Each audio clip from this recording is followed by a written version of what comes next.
Hi, everyone.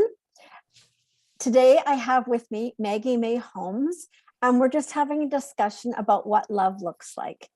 So Maggie, tell us your thoughts. Well, I think love can look like a lot of different things. And Yeah.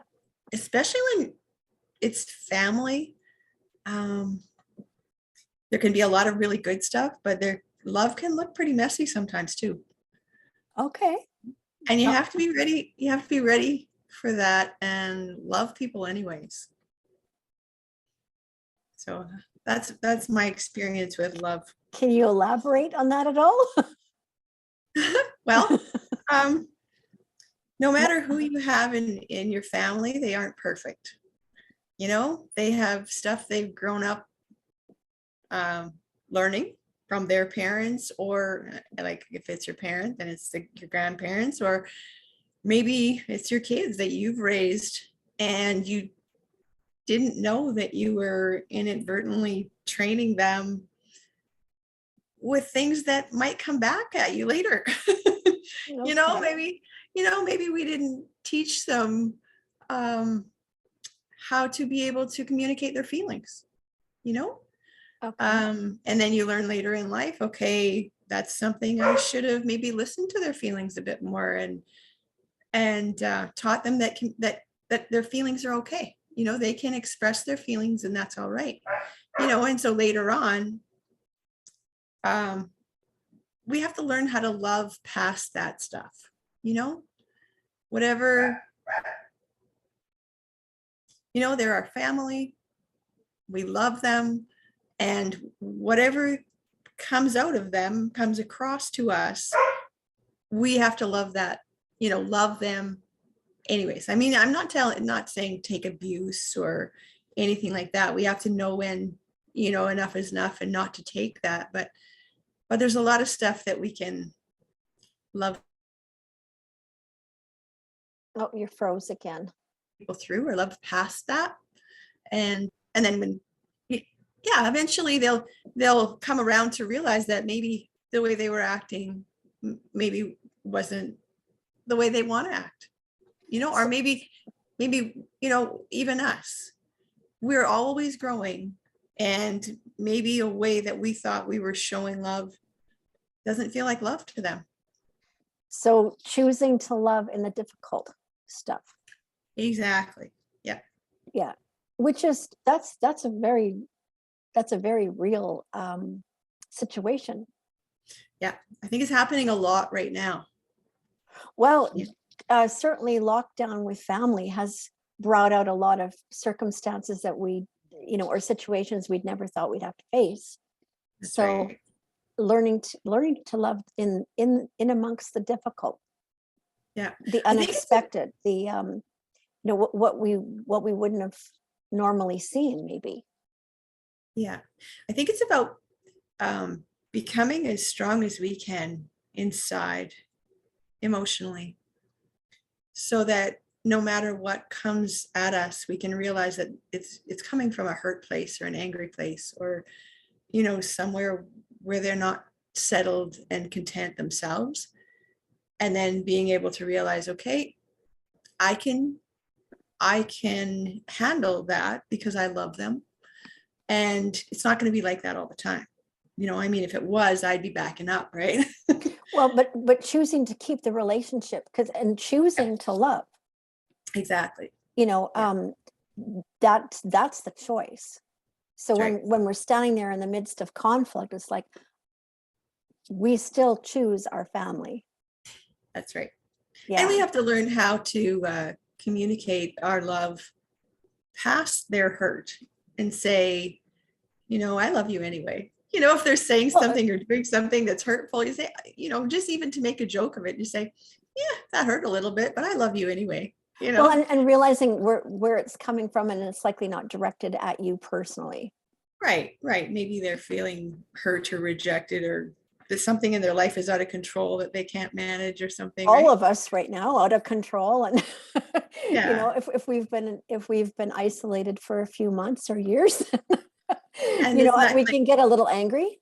Yeah. right. And so not taking it personally when it's coming from, a loved one towards you, Yeah.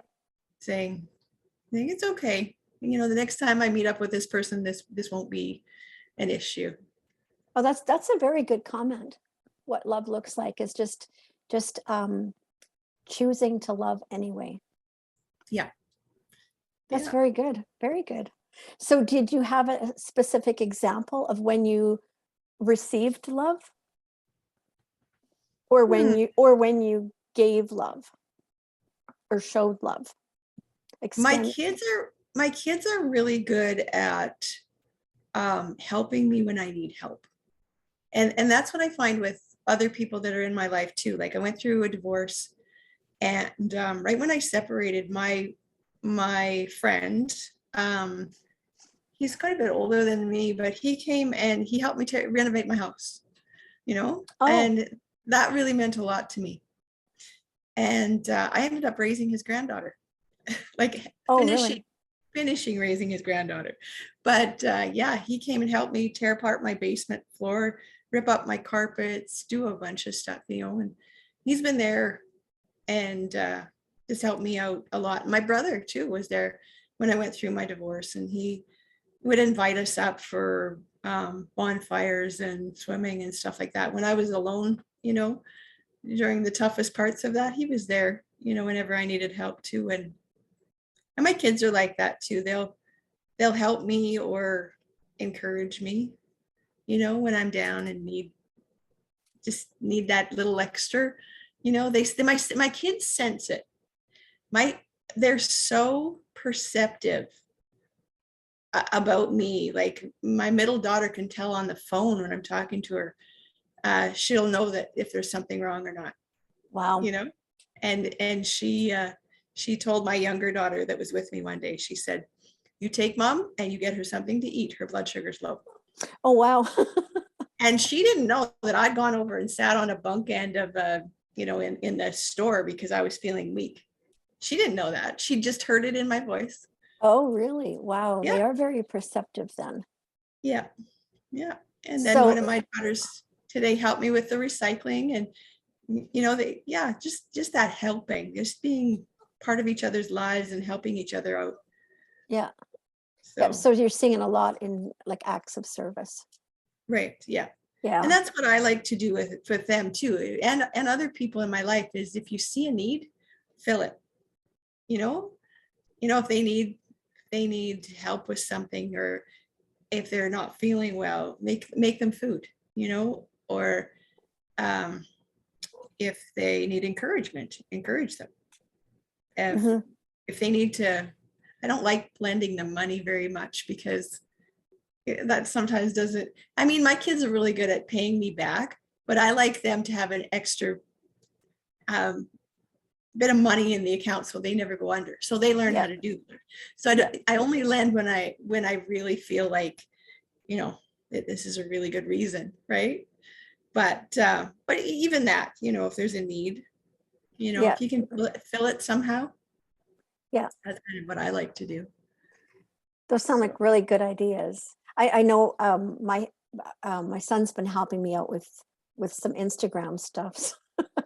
I never did figure out Instagram. So um, yeah, so I sent him I sent him a card and a gift card for Starbucks in the mail. So he doesn't know what's coming, but I right. appreciate how he's helping me, and he offered to. So that's how he's showing. And then I can send him a little card back. So just the little Yeah. stuff sometimes. Yeah, I don't know what I'd do without my kids right now when it comes to Tuck. uh tech. Exactly. Running the computer and learning how to, well, I haven't been learning it as much as I should, really. They just help me with it and take over and do it. And yeah, I appreciate that a lot, I'm because sure you do. yeah, you've learned it a lot better than I have. Well, I'm thankful for the help I'm getting now. Yeah. Yeah, yeah. Yeah, No, that's that good. that means a lot. Yeah. It does. Well, thanks a lot, Maggie, and I just I appreciate you sharing your insight into um, loving in the tough places, Yeah. because it's that's where it's more of an effort, and it's a sacrificial love that way too. Right. So that was Yeah. very good insight. Thank you very much. You're welcome. We'll see you again. Thanks. Yeah. Bye-bye. Bye-bye.